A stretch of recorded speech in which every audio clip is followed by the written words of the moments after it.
¿Qué tal? ¿Cómo estás? Hoy es 24, domingo 24 de enero del 2021. Para mí es muy importante hoy determinar la fecha.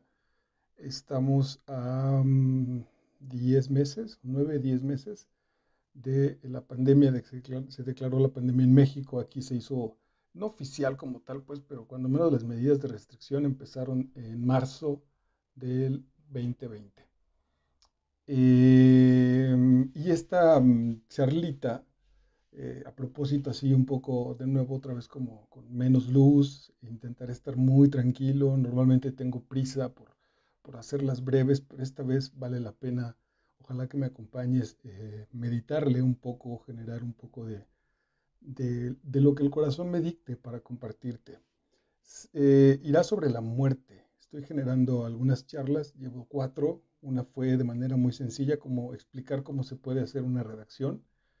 La otra que es el coaching, una que es el victimismo, y esta sería la cuarta, que todavía incluso no sé bien cómo la titularé, que tiene que ver con la muerte. No sé si es demasiado pretencioso llamarle qué es morir, porque nadie sabemos qué es morir. Dice un filósofo griego que a él no le espanta para nada la muerte porque cuando ésta llegue, él no va a estar. Yo no voy a estar en mi muerte. Tiene todo el sentido y es maravilloso. Cuando yo me muera, yo no me voy a dar cuenta, no voy a saber qué está pasando, y yo no voy a estar, mi conciencia, la conciencia de mí, no va a estar puesta ahí. Entonces, para él incluso eh, lo, lo suelta, ¿no? No se queda atorado allí. Bueno, el origen de esta capsulita, pues que estos puntos mortales, esta gente, estas personas que están muriendo, con respecto a mí, el círculo cada vez se ha ido acercando mucho más. ¿Por qué lo digo? Hace 3 días falleció la señora Artemisa, que era la suegra de mi hermano, la mamá de mi cuñada, que es como se ha vuelto como mi hermana también, esta cuñada favorita, digamos, aunque es la única. Y fue una persona con la que yo conviví, su mami, con la que relativamente también hace poco tiempo todavía convivimos. Y uno nunca sabe, pues, cuando en realidad te estás despidiendo de esa persona, cuando menos en este plano existencial para siempre. Hace también un par de días, quizá el mismo día, al otro, falleció. A esta persona no la conocí yo directamente, el maestro de ajedrez de la Casa de Cultura de la Villa, un lugar que me abre las puertas, donde yo trabajo cuando se puede, doy servicio y a veces también de manera profesional. Este estuvo muy doloroso también porque murió con muchas carencias. Estuvimos buscando un tanque de oxígeno y a mí fue muy frustrante porque después de tantos amigos en Facebook, etcétera, solo una persona respondió a mi llamado y entonces el dinero que pudimos mandar mi queridísima amiga y yo, pues no sé, la vez que ya no me atreví a preguntar si se alcanzó a comprar el tanque o no se compró, pusimos ahí una lana que al final de cuentas no sirvió porque el maestro también ha muerto. Eh, También lo voy a decir, parte de esta reflexión es mi madre tiene 77 años. La gente que amo, mucha gente que amo, de los amigos de mi mi papá ya no está, mi papá murió hace 10. Pero mi padre fue muy noble con respecto a nosotros en la muerte, porque él enfermó de Alzheimer y estuvo enfermo casi 15 años, entonces fue un proceso muy lento en el que en realidad no nos tomó de sorpresa, que cuando menos para mí incluso el proceso de dolor, de angustia, de soledad, de no memoria, como de falta de identificación y el temor que eso generaba en mi papá y el desgaste físico que eso incluía, la verdad es que llegué a pensar pues, que estaba bien, que no pasaba nada, que ya que descansara, ya no tenía manera en esta realidad. Con el famoso COVID también ya les dio a mis dos hijos, no vivo con ellos, y aunque son jóvenes y están muy fuertes, y eso ayudó muchísimo, a uno de ellos realmente, bueno, se enteró porque no es que haya sido asintomático, porque sí le dio su madrazo, pero bueno, el poder de la juventud se impuso tranquilamente. Sin embargo, sí llegué a plantearme, y la primera respuesta será esta, ahorita te la comparto, llegué a plantearme qué pasaría si uno de ellos se muriera, si digamos, los dos se murieran, no pude imaginarme el dolor que eso me hubiera provocado. Mira, solo de pensarlo se me quiebra la voz. De verdad es que no alcanzo a imaginar qué, qué reacción tendría. Ni quiero saberlo, la verdad es que ni quiero saberlo. No se me antoja enterarme de qué se siente que un hijo se muera, que un hijo se muera. Y pensar en dos, ¿no? Entonces, la verdad es que eso incluso ayudó para que me soltara. Insisto, no fue nada grave, lo estoy haciendo más bien como un asunto de reflexión. Pero bueno, no lo sé. Entonces, lo que he encontrado en común con estas situaciones, incluso imaginadas o reales, es el dolor. Me parece que algo tenemos que empezar a hacer con la renovación de los conceptos con respecto a la muerte, porque los que estamos manejando son profundamente dolorosos. Mucha atención. Estoy invitándote a que reflexiones, evidentemente no sobre el acto, porque no tenemos nada que hacer, porque es un elemento biológico que ahí está y que es parte del contrato con el que llegamos a movernos en esta existencia, pero sí sobre lo que decimos, lo que está en el andar, lo que mencionamos, porque es profundamente doloroso. Hay mucho desgarramiento, hay mucho temor, y que me parece que ese también, en muchos sentidos, el sistema, y cuando hablo del sistema, hablo de los pensamientos y sobre todo el aparato comercial, abusa de eso. Es decir, sí hay muchísima gente que a partir del miedo impresionante que nos puede generar que alguien se muera o de los trámites que hay que hacer para seguir siendo personas educadas de cómo tratamos a nuestros muertos, la gente abusa. Y el dolor que nos queda, el arrastre que nos queda, no me parece que sean experiencias gratas, no me parece que sean experiencias dignas incluso de la capacidad de mente y de corazón que tenemos. Entonces, escribí algunas reflexiones, las voy a compartir contigo. La idea entonces es, sí, hacerte la invitación desde tu perspectiva. Ni siquiera yo te voy a decir qué hay que hacer, no me atrevo a eso. Pero si podemos empezar a generar pequeños oleajes en nuestro pequeño universo para que al final de cuentas cooperemos en algún momento con que el proceso que todos vamos a enfrentar de la muerte o de nuestros muertos, porque nosotros a lo mejor, como te decía, del filósofo, pues yo no sé qué va a pasar con mi muerte, pero sí de mis muertos, que sea cada vez menos sufriente, menos doloroso. Sé que vamos a luchar muchísimo porque hay toda una estructura cultural brutal, mucha de ella mal comprendida. Todo el asunto del cristianismo en realidad está mal enfocado. Los símbolos tenían que ver con otra cosa, tenían que ver con vida. Hay muchísima gente que maneja a profundidad los niveles religiosos y que habla que el concepto de la crucifixión, por ejemplo, es un concepto equivocado, que el concepto importante de esa situación está en que la muerte no existe. El gran asunto de Jesús era demostrar que la muerte no existe y cómo nosotros lo hemos instalado en el sufrimiento de la cruz, por mencionar algunos. De manera literaria, y sé que no es casual, me enfrenté a dos textos que ni siquiera los he trabajado todavía para ti, sino que los recién terminé. Los dos importantísimos. Uno muy bonito, muy interesante, muy lindo, muy apasionado, de la maestra Isabel Allende, que se llama Paula, sobre su hija que cae en coma y ella empieza a escribir una carta de todo el proceso hasta que muere. Hay toda una, finalmente hay una especie de ceremonia de manera distinta con respecto a cuando muere Paula, aunque estuvo también casi 6 meses en estado inconsciente. Entonces también hubo un proceso ahí largo de ir entendiendo esta situación. Y el otro es Adiós a las armas, me sorprendió. Adiós a las armas de Hemingway, que creo que está mal enfocado porque de manera literal otra vez estas lecturas baratas o simples lo llevaban al asunto de la guerra. Y Adiós a las armas va mucho más allá de la guerra. El final no sé si quiero platicártelo, si no lo has leído, creo que ponle pausa. Si no lo has leído, ponle pausa y voy a ver una cosa. O bájale el volumen en este momento y cuando veas que mi pluma se vuelve a levantar, significa que ya habré contado el final. Y entonces ya le puedes volver a poner el volumen para no echarte a perder el final porque es impresionante, tienes que ir. Y ahorita entonces hablaré sobre el final, ¿no? Entonces venga, pues ponle, bájale el volumen. Y cuando ves que mi pluma se levanta, pues lo retomas para que no escuches el final. Está divertido este jueguito.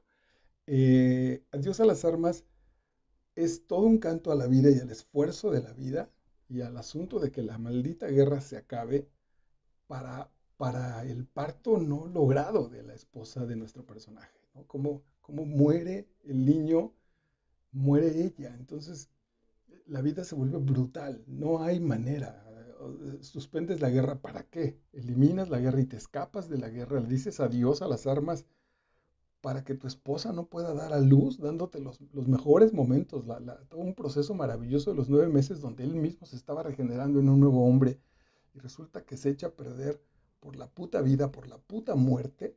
Eso es lo que es verdaderamente terrible en Adiós a las armas. A partir de esas dos experiencias literarias más lo que ya te he contado, es que te invito a estas reflexiones. Vamos pues para que esto no se haga muy largo. El objetivo entonces de la cápsula es cambiar los conceptos sobre la muerte, a partir de que hay muchísimo dolor, muchísimo sufrimiento. Y acuérdate, la diferencia entre el dolor y el sufrimiento es que el dolor es inevitable y es natural, ahí está, en alguna parte del cuerpo se siente y despierta alguna emoción.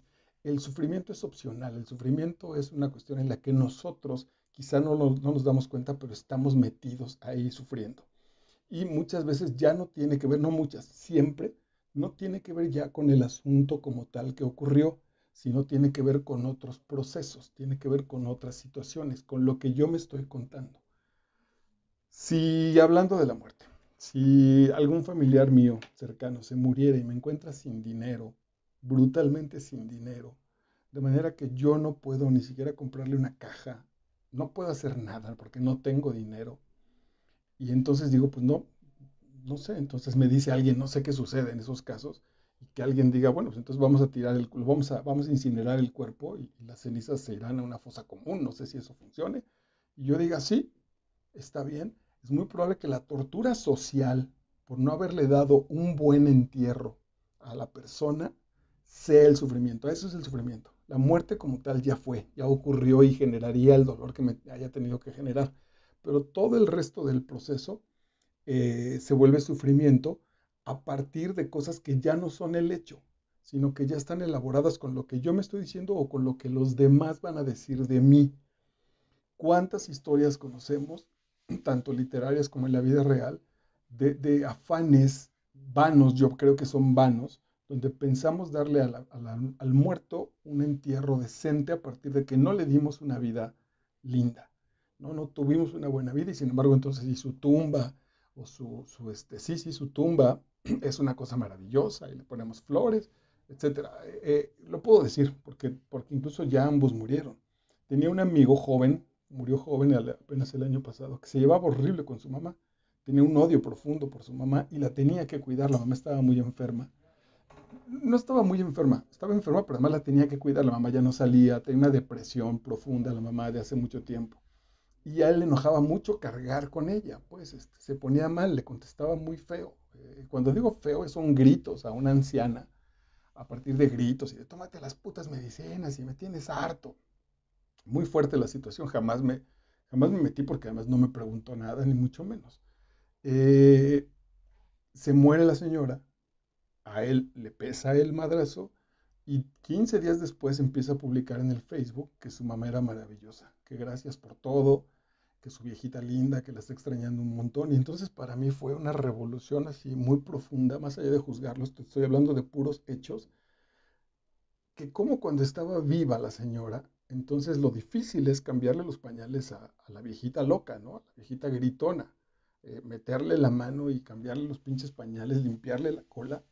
Eso es lo que está cabrón, pero ese es el verdadero acto de amor. Escribir en el Facebook que le extraño mucho, que ya estás en el cielo, francamente a mí en ese momento me parece una chaqueta mental, que tiene que ver con este proceso otra vez de cómo ya los muertos, quizá porque ya no tenemos compromiso, los tratamos de una manera frente a los vivos a punto de ser terminales, como no consideramos esos elementos. Bueno, a partir de ahí viene todo el asunto de esta cápsula. ¿Qué hay que hacer? Yo te propongo cambiar la sinapsis. Ahorita encontraba que así se llama el proceso, sinapsis, de relaciones neuronales. Cuando estás generando una nueva idea, cuando estás aprendiendo algo, si yo estuviera lastimada la mano derecha y pretendiera escribir con la izquierda, aunque sé que me estás viendo al revés, bueno, cuando pretendiera escribir con la mano izquierda, me va a costar trabajo. Sí lo podría hacer y ahorita hacerlo me lleva un cierto tiempo.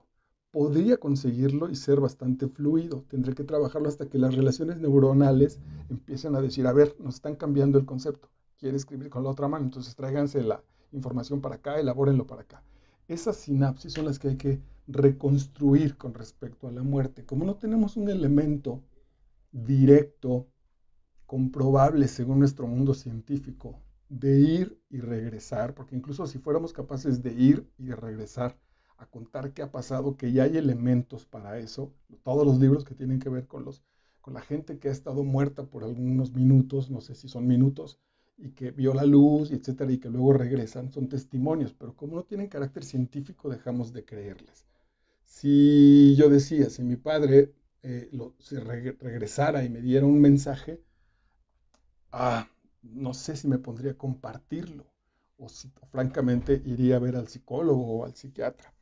Eh, entonces, ¿qué hay que hacer con esos elementos? Pues mi invitación es a que te plantees qué concepción tienes de la muerte, qué estás pensando, qué crees que es, pero neto, neto, para que esté instalado tu corazón y tu cabeza y tu corazón tengan ese diálogo. Porque una cosa podrás decir es que ya está descansando mi viejita linda, ya está descansando mi hijo, incluso por muy terrible que sea, fue maravilloso, ya lo sé, pero aquí sigue habiendo un chingo de sufrimiento, aquí sigue habiendo un montón de dolor que a lo mejor no te atreves a sacar.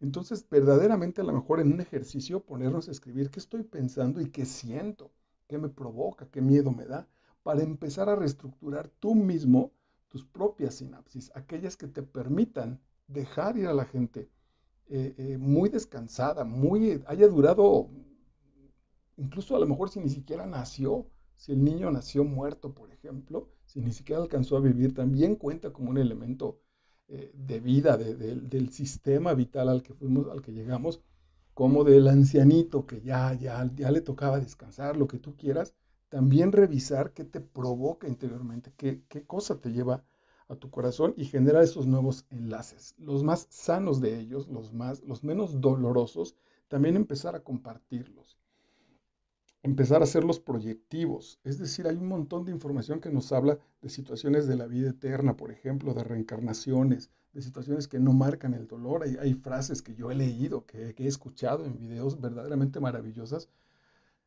y sin embargo me siento aislado el momento de compartirlos. Sigo pensando que vienen saliendo solo desde aquí y que no hacen contacto con esto y no hacen este contacto con la gente, ¿no? Ahora que te decía lo de la suegra de mi hermano, bueno, pues el Facebook se llenó de comentarios que están lindos, sin duda que están lindos, que se sienten, que incluso resultan pues hasta como para agradecer, pero que, juicio aparte, yo los veo como falsos, porque no están diciendo la verdad, están diciendo lugares comunes, ya está en paz, ya está con Dios, ya tienes un ángel que te cuida, incluso esa, por ejemplo, ya tienes un ángel que te cuida, tiene que ver con que aquí el mundo es, que aquí en este mundo necesitamos cuidado, que aquí en este mundo estamos en guerra, estamos en lucha. A esas bases son a las que me refiero, que hay que entrar, que hay que revisar para que este proceso de la muerte sea menos doloroso. Necesitamos, por el brutal dolor que provocan, a mí me parece que necesitamos nuevas palabras, nuevas concepciones mentales y trabajarlas, es decir, sentarnos con los hijos y hablarles y compartir el sentimiento, qué sientes que tu abuelito se haya ido, qué sucedió con esta situación, qué piensas, dónde crees que está, etcétera. No alejarla, no darla por hecho, mucho más ahora la cabrona pandemia no nos ha permitido ni siquiera generar una ceremonia, ¿no? No sé qué está sucediendo con este asunto de, mucho menos si murieron de COVID, no sé cuál es el protocolo, qué sucede, si, no sé, no tengo idea, no voy a hablar sobre eso, pero no hay una ceremonia, ¿no? Hace unos meses se murió un muy buen amigo mío, no de COVID, y evidentemente no pudimos hacer nada. La esperanza está en que nos reuniremos a hacer una ceremonia religiosa, porque él era católico, Pero bueno, cuando se pueda, porque ahora no hemos podido hacer eso. Entonces eso, al final de cuentas, también nos ha dejado en esta especie de orfandad o en esta crisis con respecto a ese proceso. Te invito a que revises en esas partes y que te convenzas y que empieces si estás convencido, sobre todo creo yo a escuchar, más que empezar a convencer gente, si tú empiezas a generar un nuevo proceso con respecto a la muerte, más que empezar a convencer gente, entérate, escucha a los otros qué piensan sobre eso y ya si te preguntan, bueno, pues ya lo podrás compartir. En este canal tenemos, y de ahí viene, ¿por qué a mí? De Robin Norwood, que es un texto maravilloso y aquí está explicado. La Norwood habla de las metas que tenemos que cumplir en la vida, todo el proceso espiritual y cómo venimos a cumplir una meta. Desde un niño de 4 años que falleció en un accidente automovilístico y a partir de ese accidente sus papás se convierten en los más grandes reunidores de fondos para niños contra el cáncer, por ejemplo, en el mundo, o el jugador hay un jugador de fútbol profesional que le pega un ataque al corazón y muere, y después de la muerte de este jugador se generan protocolos profesionales para revisar. Los jugadores de fútbol antes no tenían estas situaciones de revisar sus cuestiones cardíacas y a partir de eso se hace. Bueno, esa fue su misión y así vino a cumplirla. Entonces, si de veras creemos en eso, nos convencemos de eso, el proceso dejará de ser tan brutalmente sufriente, ¿no? Tan brutalmente sufridor. Va a generar dolor sin duda porque se acaba la expectativa, porque se acaba el tiempo, porque nos quedamos con muchas cosas en el tintero, por decir, por ejemplo, pero encontraremos también otra parte. Dice El camino de los sabios, que también lo tenemos aquí, de Walter Rizzo, también habla justo de estos filósofos que establecen este distanciamiento con la muerte, que es muy sabio. En las conversaciones con Dios y en el curso de milagros, sobre todo en las conversaciones con Dios, también aquí lo tenemos trabajado, dice que nadie se va sin que le hayan preguntado.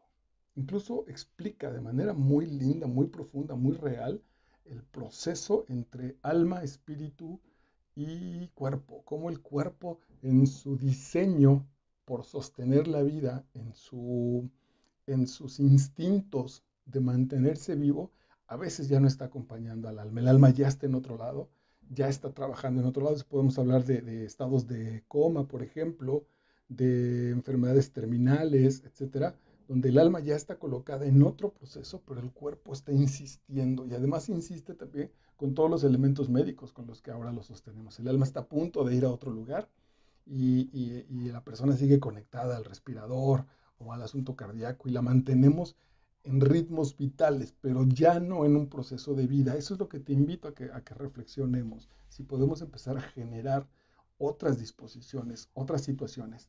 Qué bueno, me acordé de un elemento. No pretendo generar nada contra la religión que profeses. Lo único que te pido en esta reflexión es que sea tu propia reflexión. Si en determinado momento dices, ok, no creo en esto y esto está tonto porque Dios no lo quiso así, ya no vamos a poder dialogar porque ya dependemos de este elemento que ya está fuera de nuestra capacidad de diálogo, de nuestra capacidad mental. Si para ti está bien lo que Dios determinó según tu interpretación, bueno, entonces está bien, respeta las otras, pero ya no podemos avanzar porque no tenemos a Dios como un asunto para dialogarlo en este mundo de razones. No lo estoy cancelando, simplemente estoy diciendo, elabora la tuya propia, llega a tus propias conclusiones vitales y además de ahí con tus preguntas para esta espiritualidad que a lo mejor te responde y estaría bellísimo que eso sucediera, pero hazte responsable, no te salgas, no te vayas por la tangente y digas, ok, yo no doy mi punto de vista, se lo dejo a la iglesia, se lo dejo a mi pastor, se lo dejo a mi papa. No, venga, atrévete a dar tu opinión porque además el ejercicio solamente es para ti. Entonces hablaba de que no hay situación, de que nadie se va sin que se le haya preguntado. Nadie se muere sin haber dado el sí, ya terminé.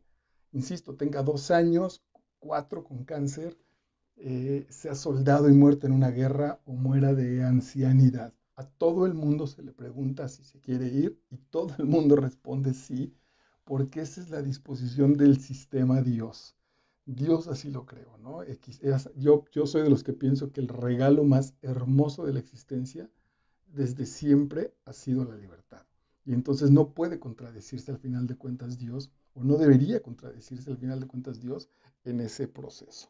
Y el curso de milagros también, todo el elemento con respecto a la vida, con respecto a que no tiene fin, a que este es un periodo de crecimiento, de alegría, de sufrimiento, de aprendizaje, de lo que quieras. Básicamente ellos lo hablan de aprendizaje, por eso se llama el curso de milagros, de venir a hacer milagros, de venir a manifestarlos, y que una vez que los manifiestas, una vez que cumpliste con esto, vas a otro proceso, pero no vas a la muerte, no vas a la nada, no existe, conceptualmente no está, y espiritual o existencialmente tampoco sucede así. Entonces, bueno, dale una revisada a estos procesos para que saques tus propias conclusiones. Insisto, la finalidad es revisar en nuestro interior qué situaciones tienen que siguen provocando, a lo mejor no las hemos reflexionado, y siguen provocando que la vida que la muerte se viva con profundo sufrimiento y con profundo dolor.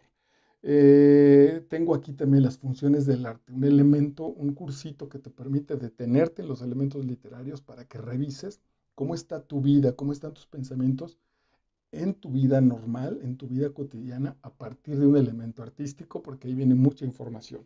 Y finalmente, hoy, en mi entrega número 107 del Manual del Guerrero de la Luz, literalmente decía, Dios usa la muerte para mostrar la importancia de la vida.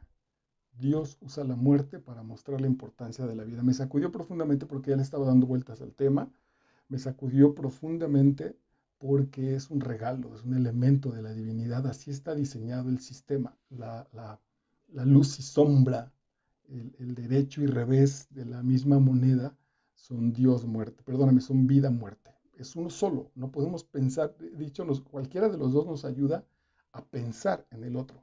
Son relacionales, son relativos. No podemos pensar uno sin que esté el otro.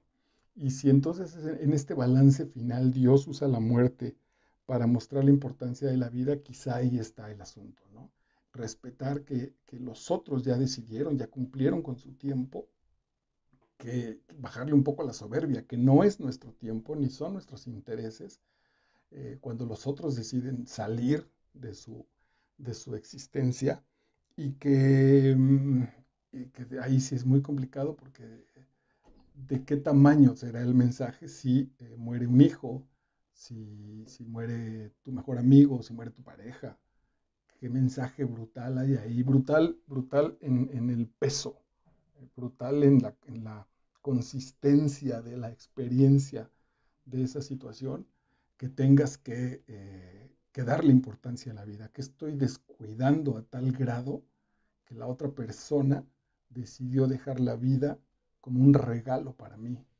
Ahí te invito a que vayas, a que la muerte de los otros, híjole, esta suena cabroncísima, pero la muerte de los otros es un regalo para nosotros, es un regalo de información para nosotros, de cómo se puede vivir, de qué estamos descuidando, posiblemente de que es momento de que los soltemos también nosotros, ¿no? Cuántos papás, cuántos abuelos se van muy cansados porque no los soltamos, porque los seguimos haciendo responsables, y quizá ellos espiritualmente comprendan que no nos están dejando crecer, y entonces mejor, bueno, venga, nos vamos a un lado. En fin, pues gracias por la paciencia, gracias por quedarte. Soy consciente que si estabas con una expectativa de que algo iba a decirte, finalmente qué bueno que no sucedió así, porque lo que vengo a decirte es revisa tus concepciones, revísalas para ti, para tus próximas experiencias de muerte, para estas tan cabronas que nos están cercando literalmente, que están puestas así, haciéndonos en la vida así, en nuestra ciudad, en nuestra colonia, en nuestra familia,